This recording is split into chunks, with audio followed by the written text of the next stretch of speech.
Assalamualaikum warahmatullahi wabarakatuh. Kami dari kelompok 9 ingin membahas tentang pertumbuhan dan perkembangan pada makhluk hidup. Jadi kita mulai dengan mendefinisikan dua hal ini dulu. Yang pertama yaitu pertumbuhan. Pertumbuhan adalah proses peningkatan ukuran tubuh, baik itu tinggi badan, berat badan, atau jumlah selnya. Sifatnya permanen dan bisa diukur secara kuantitatif. Contohnya, ketika kita mengukur tinggi badan atau berat badan, kita itu bisa melihat adanya perubahan yang terus meningkat dan tidak bisa kembali seperti semula. Yang kedua, di sini ada perkembangan. Perkembangan adalah proses menuju kedewasaan. Proses ini melibatkan perubahan dalam struktur dan fungsi sel yang menjadikannya lebih sempurna. Perkembangan lebih bersifat kualitatif, yang berarti kita itu bisa melihat perubahan dari segi kualitas atau kemampuan fungsi tubuh, bukan hanya ukurannya. Jadi, meskipun berbeda, pertumbuhan dan perkembangan berjalan berdampingan dan tidak bisa dipisahkan. Keduanya itu saling mendukung untuk membentuk makhluk hidup yang lebih matang. Bagaimana hal ini terjadi pada tumbuhan? Nah, pada tumbuhan, pertumbuhannya dimulai itu dari biji. Biji tersebut akan berkecambah, kemudian tumbuh besar seiringnya waktu. Setelah itu tumbuh dewasa, ia akan menghasilkan biji lagi dan siklus ini terus berulang. Jadi, pertumbuhan dan perkembangan adalah dua proses yang saling melengkapi, baik pada tumbuhan maupun makhluk hidup lainnya. Kita itu bisa melihatnya jelas dalam kehidupan sehari-hari, mulai dari anak-anak yang tumbuh gigi hingga tumbuhan yang berkembang dengan baik. Selanjutnya, sekarang kita lanjutkan dengan pembahasan mengenai perkembangan bakal biji dan bakal buah. Proses ini sangat penting dalam siklus hidup tumbuhan dan kita itu harus membahasnya dengan cara yang lebih mudah dan dipahami. Yang pertama, perkembangan bakal biji. Kita mulai dari zigot. Nah, yang terbentuk setelah proses pembuahan antara sel telur dan sel sperma. Setelah zigot terbentuk, ia akan berkembang menjadi embrio dan juga endosperm. Endosperm ini terbentuk lebih dulu dan berfungsi sebagai cadangan makanan bagi embrio yang sedang berkembang. Proses selanjutnya, zigot membelah menjadi beberapa bagian. Ada yang membentuk suspensor yang berfungsi untuk menyalurkan nutrisi dan ada juga yang membentuk prembrio yang nantinya akan berkembang menjadi embrio lengkap terdiri dari akar dan batang. Setelah itu, kita akan mendapatkan struktur biji matang. Pada biji yang sudah matang, kandungan airnya berkurang hingga sekitar 5-15%. Pada tahap ini, embrio itu sudah berhenti tumbuh sampai bijinya itu berkecambah. Biji itu terdiri dari beberapa bagian, yaitu yang pertama embrio. Embrio adalah calon tumbuhan baru. Yang kedua adalah kotiledon, yaitu penyimpanan cadangan makanan. Pada dikotil ada dua kotiledon, yaitu satu untuk calon batang dan satu untuk calon akar. Sedangkan pada monokotil hanya ada satu kotiledon yang disebut dengan skuletum. Selanjutnya di sini saya akan menjelaskan tentang perkembangan bakal buah. Setelah penyerbukan, hormon tumbuhan merangsang bakal buah untuk berkembang. Proses ini itu menghasilkan perikrar yang merupakan dinding buah. Buah ini sangat penting karena berfungsi untuk melindungi biji serta membantu penyebaran biji ke tempat yang lebih luas dan untuk memastikan kelangsungan hidup pada tumbuhan. Yang ketiga di sini ada perkecambahan. Setelah biji siap untuk tumbuh, tahap pertama yang terjadi adalah imbibisi, yaitu masuknya air ke dalam biji. Setelah itu, enzim dalam biji akan aktif dan memicu sel membelah sehingga organ-organ tumbuhan itu mulai terbentuk. Nah, di sini ada dua tipe perkecambahan berdasarkan posisi yang pertama berdasarkan posisi kotiledon. Nah, di sini ada dua tipe perkecambahan berdasarkan posisi kotiledon. Yang pertama yaitu epigeal. Epigeal adalah kotiledon naik ke atas tanah seperti yang terjadi pada kacang hijau. Yang kedua ada hipogeal, yaitu eh, kotiledon tetap berada di bawah tanah seperti pada kacang kapri.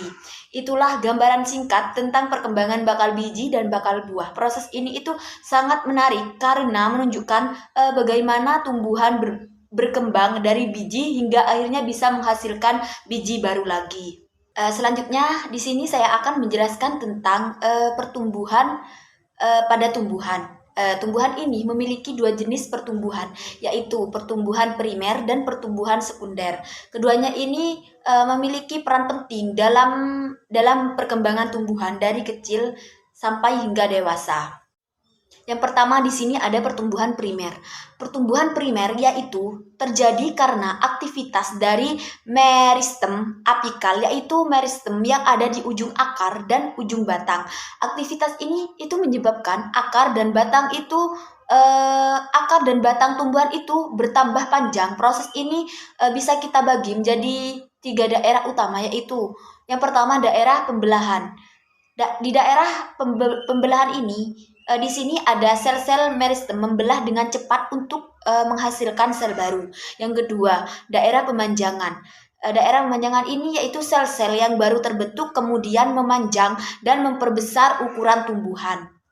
Yang selanjutnya daerah diferensiasi, yaitu sel-sel yang sudah memanjang akhirnya mengalami diferensiasi menjadi berbagai jenis jaringan yang spesifik seperti jaringan pengangkut, epidermis, dan lainnya. Selanjutnya di sini saya akan menjelaskan tentang pertumbuhan sekunder. Sementara itu, pertumbuhan sekunder itu terjadi berkat aktivitas meristem sekunder, yaitu kambium yang ada di bagian dalam batang dan akar tumbuhan. Di sini ada dua arah pertumbuhan, yaitu yang pertama pembelahan ke dalam yang menghasilkan jaringan pengangkut atau yang disebut dengan xylem dan phloem yang lebih banyak. Yang kedua, pembelahan keluar menghasilkan jaringan pelindung atau yang disebut dengan seperti kulit batang. Pertumbuhan sekunder inilah yang menyebabkan batang tumbuhan semakin besar atau menebal, terutama pada tumbuhan yang berusia lebih tua. Selanjutnya di sini saya akan menjelaskan tentang pengertian perkembangan. Perkembangan pada tumbuhan juga sangat penting. Ini adalah proses diferensiasi sel yang memungkinkan sel-sel tumbuhan berkembang menjadi jaringan dan organ dengan fungsi khusus seperti akar yang menyerap air, daun yang melakukan fotosintesis, atau batang yang menyokong tumbuhan. Jadi, pertumbuhan primer ini berfokus pada panjang tumbuhan, sedangkan pertumbuhan sekunder lebih mengarah ke penebalan batang dan akar. Keduanya ini terjadi secara bersamaan untuk mendukung kelangsungan hidup pada tumbuhan. Di sini saya akan menjelaskan tentang faktor-faktor yang memengaruhi pada pertumbuhan dan perkembangan pada tumbuhan. Yang pertama itu ada faktor internal dan faktor eksternal. Di sini saya akan menjelaskan lebih dulu apa itu faktor internal. Nah, di situ ada gen. Gen ini mengatur cara tumbuhan tumbuh dan berbentuk dan adaptasinya. Lalu ada hormon. Hormon ini mengontrol proses pertumbuhan seperti Auskin untuk memanjakan sel dan gibberellin untuk pertumbuhan batang. Yang kedua ada faktor eksternal. Di sini ada nutrisi. Nutrisi ini tumbuhan itu butuh unsur hara dari tanah untuk tumbuh. Terus ada cahaya, diperlukan untuk fotosintesis dan pertumbuhan. Lalu ada air dan kelembapan.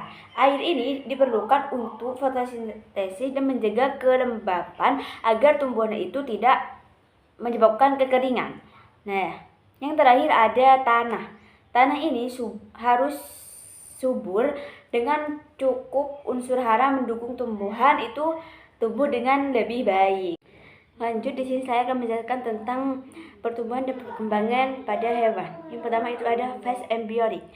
Di sini ada fertilisasi, yaitu proses pembuahan antara sperma dan ovum yang menghasilkan zigot.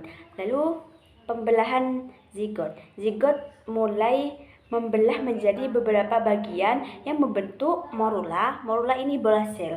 Lalu blastula, lapisan sel. Lalu gastrula, mulai berbentuk lapisan-lapisan embrio. Nah, lanjut. Yang kedua, lapisan embrio. Ini ada diploblastik, yaitu hewan dengan lapisan embrio, yaitu ectoderm dan endoderm. Lalu ada triploblastik. Ini hewan dengan 3 lapisan embrio, yaitu ectoderm, mesoderm, dan endoderm. Yang ketiga, gastrulasi. Proses di mana berkembang menjadi gastrula membentuk 3 lapisan embrio. Yang pertama, ectoderm. Ini membentuk kulit, lalu sistem saraf dan indera. Yang kedua, mesoderm, membentuk otot, rangka, jantung, dan sistem reproduksi. Yang ketiga, endoderm, membentuk saluran pencernaan, paru-paru, dan kelenjar. Yang keempat, organogenesis, pembentukan organ-organ penting seperti otak, jantung, paru-paru, hati, dan dan ginjal. Yang kelima, selaput embrio pada mamalia, yaitu amnion. Ini melindungi embrio. Terus ada chorion, tempat pertukaran gas. Terus ada Saccus vitellinus, cadangan makanan untuk embrio. Terus ada Allantois, berperan dalam pernapasan dan ekskresi. Nah, di sini saya akan menjelaskan tentang pertumbuhan dan perkembangan pasca embrionik.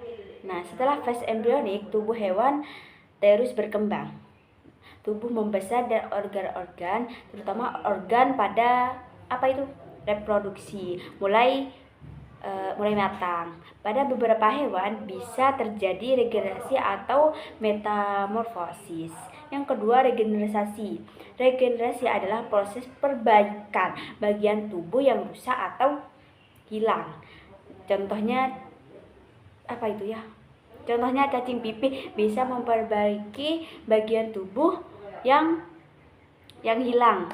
Yang ketiga, metamorfosis adalah perubahan bentuk hewan dari fase awal larva atau nimfa menjadi bentuk dewasa yang disebut imago.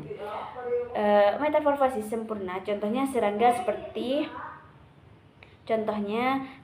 seperti kupu-kupu, nyamuk. Yang ketiga, metamorfosis.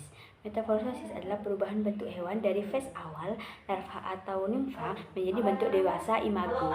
Metamorfosis sempurna contoh serangga seperti kupu-kupu, nyamuk. Nah, yang pertama itu telur, lalu larva, pupa, lalu imago. Imago menjadi dewasa. Metamorfosis tidak sempurna contohnya belalang, kecoa. Yang pertama itu dari telur, nimfa seperti bentuk dewasa tetapi belum matang, lalu menjadi imago. Pada kata yang pertama itu dari telur, lalu berduduk lalu tumbuh kaki, lalu menjadi kata dewasa.